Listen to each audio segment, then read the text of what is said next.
ब्लाऊजची shoulder उतरू नये, गळा व्यवस्थित फिटिंगला बसण्यासाठी अर्धा इंच आपल्याला दोन्ही भाग एकत्र ठेवून कटिंग करायचं आहे आणि गळा एकदम परफेक्ट बसतो। त्याच्यानंतर मी हात पण कटिंग करून घेतलेले आहेत, ते पण आपल्याला कपड्यावर ठेवून कटिंग करायचे आहे। पाठीमागचा भाग पण कापून घ्यायचा आहे आणि जसं आपण पाठीमागचा भाग उभा ठेवतो त्याच पद्धतीने समोरचा भाग पण उभा ठेवूनच कापायचा आहे, आडवा तिडवा कधीच ठेवायचं नाही, नाहीतर फिटिंगला ब्लाऊज व्यवस्थित बसत नाही। आता शोल्डर जोडून घ्यायचे। शोल्डर किती जोडायचे आहे तर 1.5 इंच शोल्डर जोडायचे आहे, म्हणजे अर्धा इंच कट करायचा आहे आणि 1.5 इंच शोल्डर जोडून घ्यायचे आहे, म्हणजे ब्लाऊज एकदम फिटिंगला चांगला बसतो।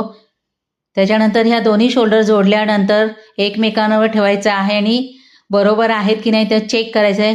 अशा छोट्या छोट्या मी टिप्स सांगितलेल्या आहेत, त्याचा पूर्ण व्हिडिओ टाकलेला आहे, आपण पाटील ससुवर जाऊन तो व्हिडिओ पाहून घ्या आणि 4 टक्स ब्लाऊजची परफेक्ट कटिंग करायला शिका। हात पण जोडून घ्यायचे आहेत आणि ब्लाऊज आपला तयार झालेला आहे, पाहू शकता याची फिनिशिंग। तर ब्लाऊज शिवल्यानंतर ह्या पद्धतीने त्याची फिनिशिंग येणार। जर तुम्ही नवीन असाल, अजिबात ब्लाऊज कटिंग करायला जमत नाही, तर हा व्हिडिओ पाहूनच घ्या आणि ब्लाऊज कटिंग करायला शिका।